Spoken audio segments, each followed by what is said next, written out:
Assalamualaikum warahmatullahi wabarakatuh. Halo semuanya teman-teman mahasiswa, kembali di pertemuan kali ini untuk mata kuliah Manajemen Humas atau Public Relation.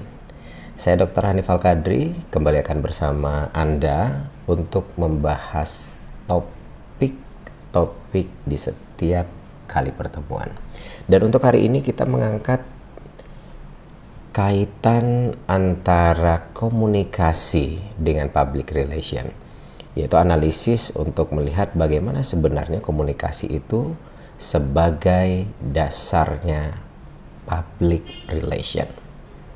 Sekarang gini, saya ajak Anda untuk mereview atau paling tidak menganalisis pekerjaan utama seperti yang kita bahas di minggu lalu di pertemuan sebelumnya, bahwa mereka yang terlibat dalam divisi public relation yang pekerjaannya terkait dengan publik, apakah internal ataupun eksternal, keywordnya justru ada di komunikasi. Bagaimana pada akhirnya setiap data dan fakta yang didapatkan oleh mereka yang bertugas dalam divisi ini, dalam kegiatan public relation, mereka harus mampu mengkomunikasikannya, menyampaikannya. Apakah kepada mereka yang disebut sebagai publiknya, internal atau eksternalnya lembaga, atau justru untuk dibawa sebagai data masukan atau fakta-fakta itu untuk dijadikan sebagai bahan pertimbangan memperbaiki lembaga. Itu hanya bisa disampaikan melalui komunikasi. Dan seluruh aspek kegiatan public relation tidak akan pernah bisa lepas dari kegiatan komunikasi. Makanya wajar ketika ada satu bahasan topik terkait dengan komunikasi. Bagaimana sebenarnya komunikasi berperan atau bagaimana komunikasi menjadi dasar dari kegiatan public relation. Jika harus ditarik dalam konsep atau kedudukan public relation, yang namanya proses tadi harus dikenali siapa yang kita sebut dengan source itu atau komunikatornya. Komunikatornya adalah lembaga atau komunikatornya adalah si pekerja atau orang-orang yang berada di balik kegiatan public relation. Kalau di kantor berarti PRO-nya, PRO, Public Relation Officer-nya. Karena mereka yang akan menyampaikan ide, yang akan menyampaikan informasi, misalnya terkait dengan hasil data yang menyatakan bahwa pandangan publik eksternal kita, khususnya industri, di tempat di mana lulusan kita akan diterima, misalnya perguruan tinggi, itu menyatakan bahwa lulusan kita ternyata hanya 20% yang dianggap memenuhi syarat untuk bisa diterima, dengan catatan seperti ini, seperti ini, seperti ini, seperti ini. Meskipun ini adalah indikasi negatif misalnya, artinya kecil sekali kesempatan lulusan kita untuk jurusan tertentu misalnya bisa diterima untuk lapangan pekerjaan tertentu atau di industri bagian mana. Tapi itu menjadi data yang sangat kuat untuk dibawa ke lembaga. Untuk apa dijadikan data dalam proses merencanakan kembali apa yang mesti dilakukan oleh lembaga demi memperbaiki ini, sehingga nilai 20% tadi bisa bertambah. Daya serap terhadap lulusan kita, daya serap pekerjaan, lapangan pekerjaan buat lulusan kita semakin besar. Nah, proses ini yang akan digodok di lembaga. Nah, ketika ada satu keputusan, ada strategi yang dihasilkan dalam proses duduk bersama tadi dengan pengambil kebijakan, maka yang akan menjadi corong yang disebut dengan komunikator atau source-nya komunikasi tadi adalah mereka yang bertugas untuk menyampaikan kebijakan-kebijakan tersebut kepada publik internal untuk dibawa lebih luas kepada publik eksternal. Jadi memang ada tuntutan yang luar biasa bahwa mereka yang bekerja di bidang ini adalah orang-orang yang memiliki kemampuan public speaking yang handal. Karena kondisi ini, kemampuan komunikasi seseorang sangat diyakini sebagai penentu sampai tidaknya informasi tersebut ke publik atau ke lawan bicara atau kepada mereka yang memang kita harapkan bisa menerima informasi yang kita akan sampaikan itu. Jadi kalau bermasalah dalam hal public speaking, khususnya untuk mereka yang bekerja di bidang ini, yang sebenarnya adalah corongnya lembaga, bisa kebayang akan terjadi miskomunikasi. Informasi yang harusnya disampaikan A bisa menjadi B atau sebaliknya. Karena untuk menciptakan efektivitas komunikasi antara lembaga dengan publiknya, internal apalagi eksternal, itu bukan perkara yang mudah.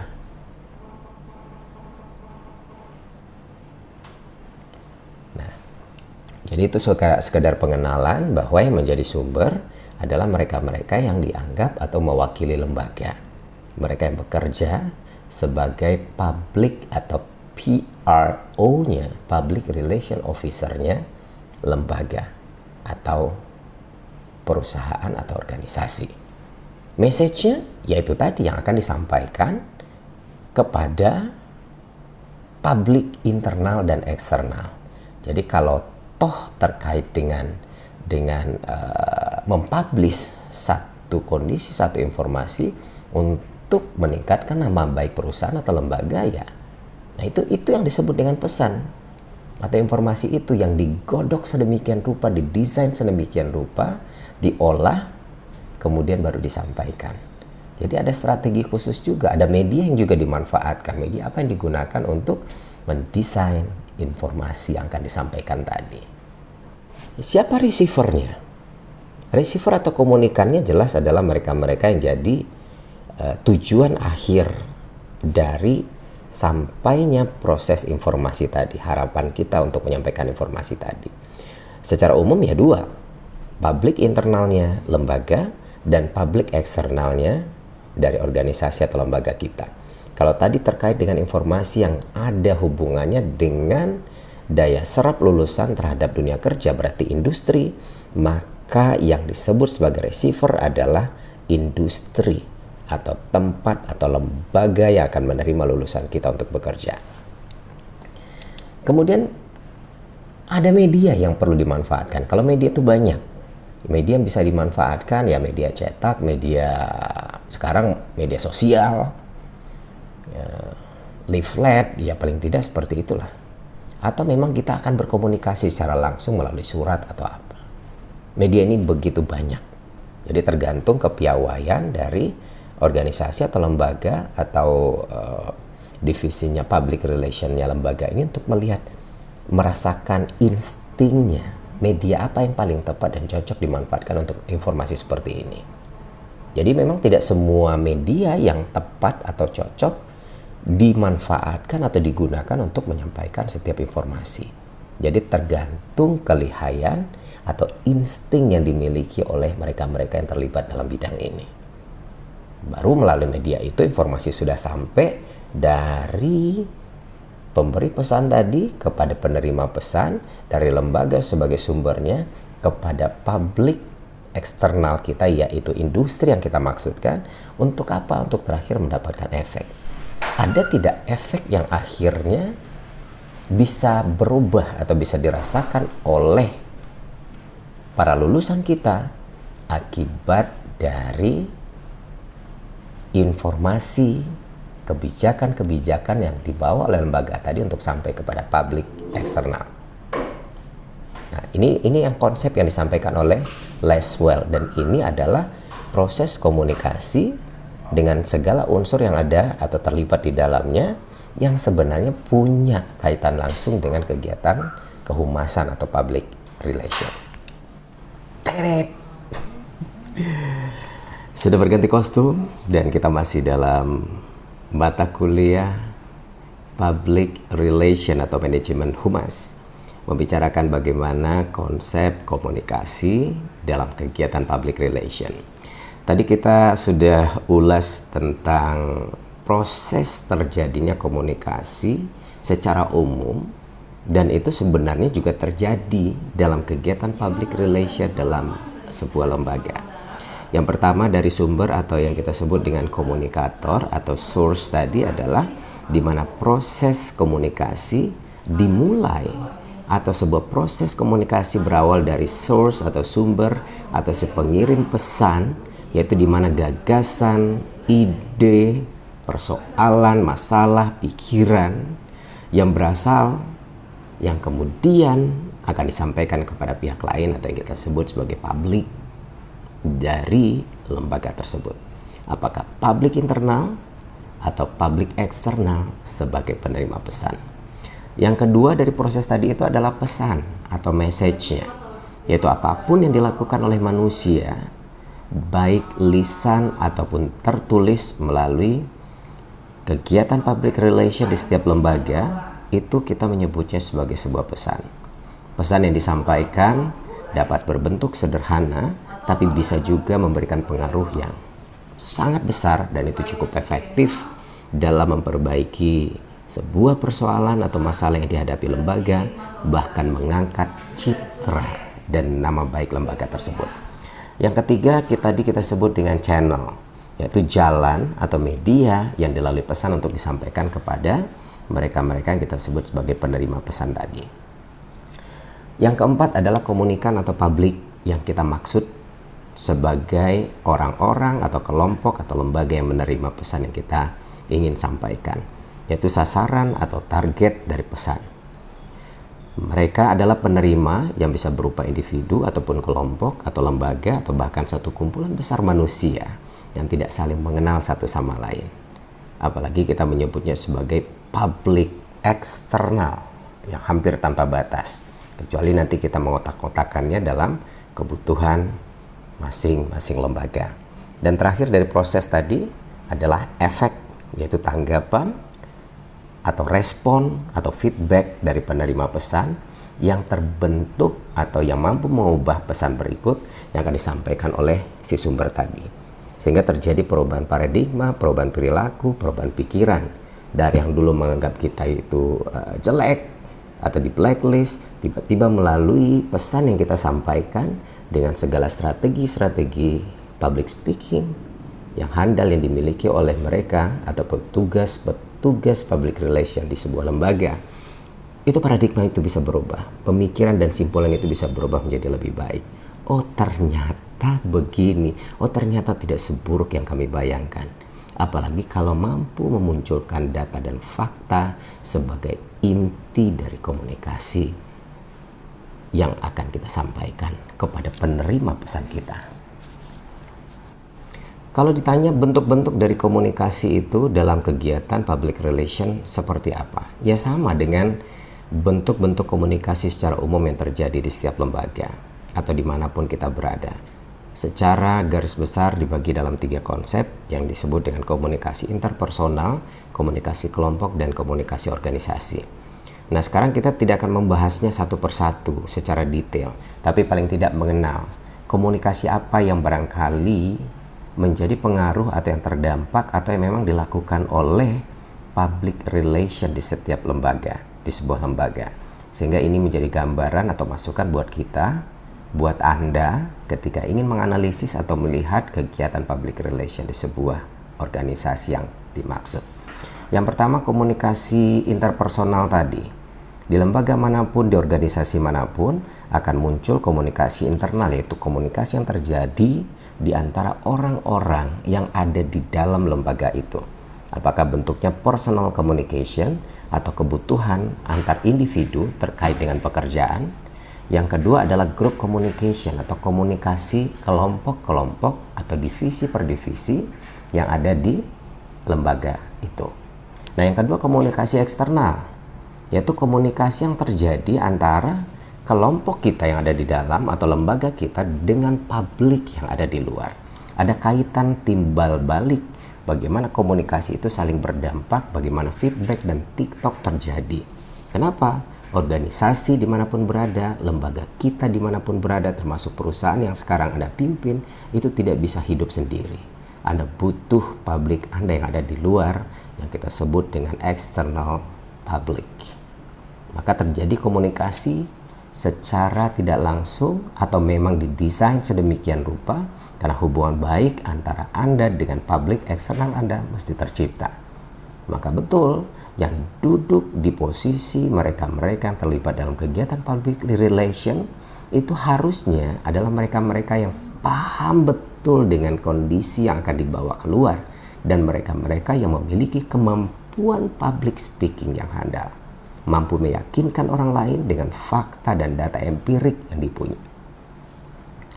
Nah, komunikasi itu berarti antara organisasi dengan publik, lembaga dengan mereka-mereka yang ada di luar, yang dikenain secara langsung ataupun tidak atas dampak yang kita punya di lembaga. Kemudian komunikasi dalam organisasi. Nah, ini lebih dynamic atau lebih multi communication yang terjadi. Nah, komunikasi dalam organisasi itu terjadi misalnya cross communication. Itu zigzag kemana-mana kan terjadi. Atau disebut juga dengan downward communication, terjadi horizontal communication, upward communication, komunikasi atas bawah, pimpinan ke bawahan, bawahan dengan bawahan, bawahan dengan pimpinan, atau secara zigzag divisi A ke divisi C, mereka yang duduk di divisi C kepada mereka yang ada di divisi manapun.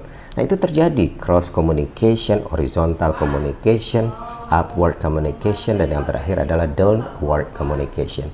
Dan itu adalah gawean dari mereka-mereka yang terlibat dalam divisi public relation di setiap lembaganya untuk mendesain dan membuat komunikasi itu menjadi lancar sehingga informasi, setiap keputusan, kebijakan yang dihasilkan atas dampak yang dibicarakan dengan pengambil keputusan bisa dikomunikasikan secara efektif. Bagaimana dengan efektivitas dalam komunikasi yang terjadi atau secara umum kita sebut interpersonal yang ada di setiap lembaga, dari orang per orang, divisi per divisi, atau setiap mereka yang punya kepentingan untuk saling berbagi informasi atau menyampaikan hasrat, keinginan, pendapat, dan ide. Nah, efektivitas itu sangat ditentukan minimal oleh 5 hal. Yang pertama kita menyebutnya keterbukaan. Harus ada yang disimpan hanya untuk kebutuhan tertentu, ini menjadi rahasia. Enggak, ketika satu kebijakan, satu persoalan atau satu informasi ingin disampaikan, maka harus didesain sedemikian rupa bahwa informasi yang akan disampaikan itu mestinya sama ketika ada di divisi A dengan sampai ke divisi C. Maka perlu strategi khusus. Maka pekerjaan dari mereka-mereka yang ada di setiap lembaga sebagai sebagai penanggung jawab public relation atau public relation officer ini menjadi sangat besar. Kenapa? Karena aliran informasi ini harus sangat jelas. Yang kedua adanya empati. Sama dengan ketika kita berkomunikasi dengan orang lain dalam bentuk apapun, apakah secara personal. Ketika empati itu tidak muncul, biasanya interaksi yang terjadi itu ya hanya sebatas pembicaraan umum. Tidak ada hubungan, orang bilang sekarang itu ada chemistry. Nah, empati berarti pada prinsipnya satu tingkat di atas simpati. Kalau simpati kita ikut ngerasain penderitaan orang lain. Misalnya ada orang yang sedih, ya kita ikut bersedih. Tapi empati tidak sekedar ikut ngerasain, tapi ikut berbuat. Jadi karena kita ngerasain sedihnya orang itu, kita nyariin solusi. Berpikir untuk apa yang seharusnya mereka perbuat. Jadi empati dalam konsep komunikasi yang dilakukan oleh public relation di setiap lembaga, apakah kepada publik internal atau kepada publik eksternalnya, ini menjadi sebuah kewajiban. Artinya ada sentuhan personal. Jadi hubungannya bukan sekedar hubungan rekan kerja gua atau lo adalah orang di luar lembaga gue atau apapun bentuknya. Tapi siapapun yang ada di depan kita ketika proses komunikasi terjadi, ketika hasrat ingin menyampaikan informasi dan pesan tadi, ada rasa yang muncul. Jadi chemistry dibangun.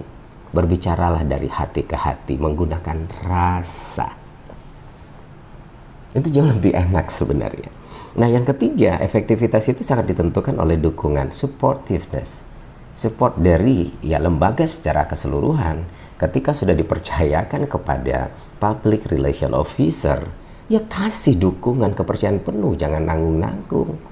Jadi dengan supportnya itu membuat orang yakin ingin menyampaikan sesuatu. Ketika sudah memilih saya misalnya untuk menyampaikan informasi itu, jangan setengah-setengah. Biarkan saya menyampaikan itu. Tapi sebelum proses terjadi komunikasi itu dengan publiknya, ada pembicaraan sampai clear informasi yang disampaikan oleh pengambil kebijakan dengan mereka-mereka yang ada di divisi public relation tadi. Nah, efektivitas berikutnya yang sangat ditentukan oleh sikap atau rasa positif atau positiveness. Dan terakhir adalah equality atau kesetaraan. Jadi 5 tadi. Kalau equality berarti ada kesetaraan, ada rasa bahwa siapapun tidak memandang kedudukan lagi ketika dalam proses berbicara, tapi saling menghargai. Ada rasa yang muncul bahwa ini adalah proses pertukaran informasi.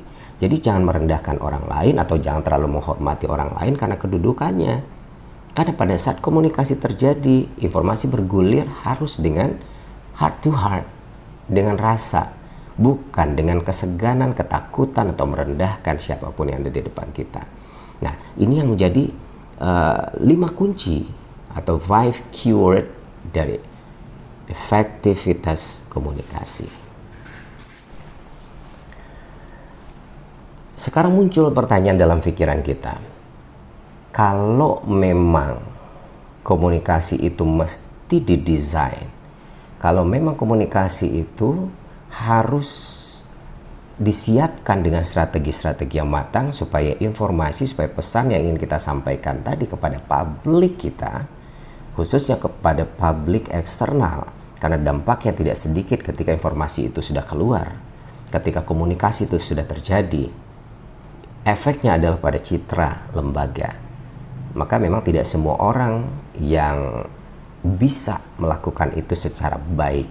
Artinya lembaga harus sangat kompeten menilai, memilah, memilih, dan menentukan siapa mereka yang harusnya punya kedudukan di posisi humasnya atau PR-nya lembaga. Nah, strategi PR dalam berkomunikasi itu apa? Banyak sekali yang bisa dimanfaatkan strateginya. Yang pertama, publication, atau bagaimana PR-nya lembaga memanfaatkan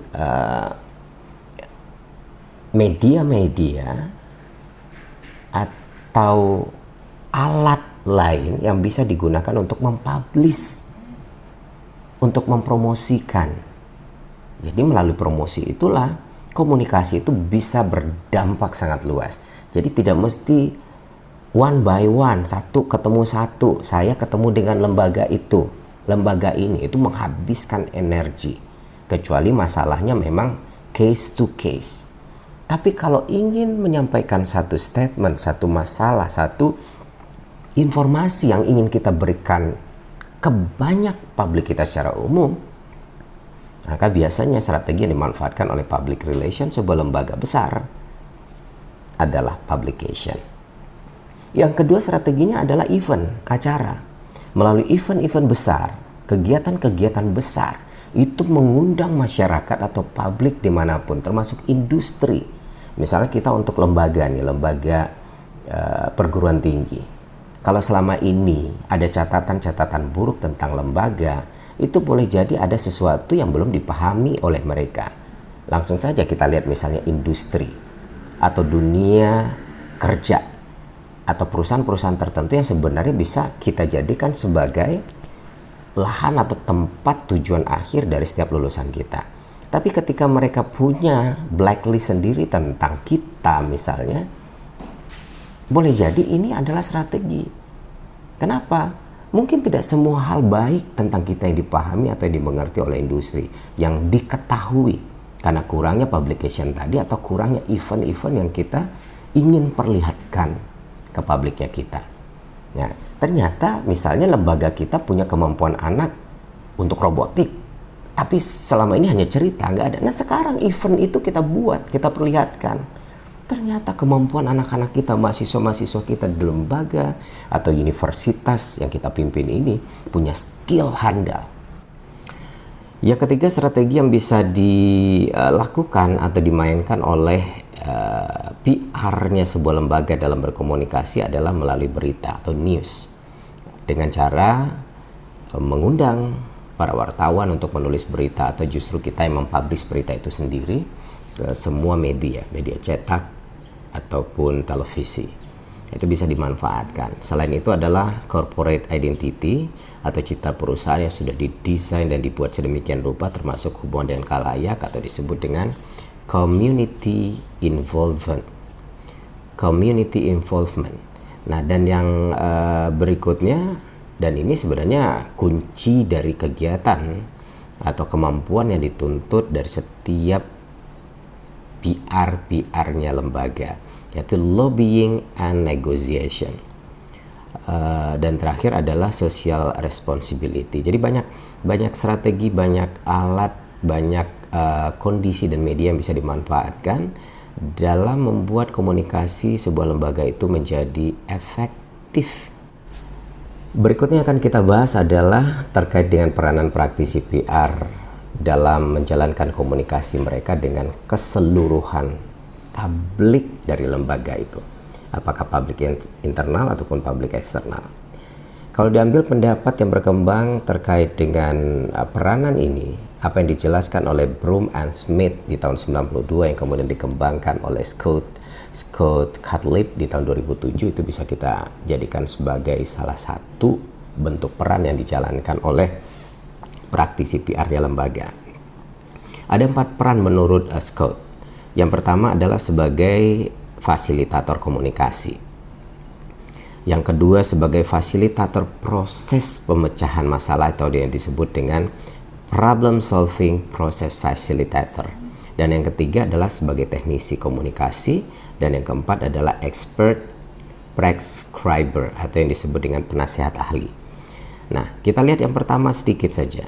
Sebagai fasilitator, seorang praktisi profesional, praktisi PR di setiap lembaga, mereka seharusnya mampu mengelola, mendesain mulai dari apa? Dari konsep, menentukan strategi, kemudian sebagai penasihat juga mampu mengetahui tren yang saat ini berkembang terkait dengan apa yang diharapkan oleh pengguna lembaga kita, pengguna perusahaan, pengguna organisasi terkait dengan produk dan jasa yang akan kita hasilkan, tren yang diharapkan oleh mereka, sehingga itu nanti bisa menjadi alat untuk kita perbincangkan untuk mendesain komunikasi berikutnya atau untuk memperbaiki produk dan jasa yang kita hasilkan. Dan terakhir mampu memimpin proses dari kegiatan-kegiatan komunikasi yang dilakukan oleh lembaga. Dan yang kedua, kalau kita mau lihat sebagai pemecah masalah atau facilitator proses, problem solving process facilitator. Mereka adalah pemecah masalah, makanya salah satu tugas terbesar dan yang paling berat dari seorang praktisi PR itu adalah mereka selalu melakukan research terkait dengan lembaga, terkait dengan produk, terkait dengan jasa, terkait dengan manusia-manusia yang dinilai oleh publik eksternalnya, termasuk publik internal. Nah, data-data itu, data-data empirik kemudian dikumpulkan secara terus-menerus, dan itu siklus. Riset yang dilakukan oleh praktisi PR tidak pernah berhenti hanya sekali dua kali, tapi berkelanjutan sampai betul-betul diperoleh, karena efeknya adalah pada pencitraan lembaga, citra dan nama baik lembaga. Kita sampai ke bagian terakhir dari pertemuan kita untuk hari ini, untuk mata kuliah Manajemen Humas atau Public Relation, dalam topik peran komunikasi atau pentingnya komunikasi dalam setiap kegiatan public relation di setiap lembaga. Dan yang bagian akhir ini akan kita lihat adalah ketika Anda menjadi seorang PR-nya atau praktisi PR untuk sebuah lembaga, kira-kira Anda punya strategi khusus tidak untuk menyusun, mendesain komunikasi yang akan Anda laksanakan atau yang akan Anda jalankan dengan publik eksternal Anda atau publik internal. Ada 4 minimal dari banyak sumber yang kita coba lihat 4 diantaranya ini mau tidak mau wajib dan harus difikirkan sebagai salah satu bentuk strategi agar komunikasi yang Anda laksanakan terhadap proses komunikasi Anda terhadap publik Anda, khususnya publik eksternal, itu menjadi lebih efektif. Yang pertama adalah mau tidak mau Anda memang harus mengenal khalayak atau publik atau tujuan Anda ingin menyampaikan pesan atau berkomunikasi tadi dengan siapa.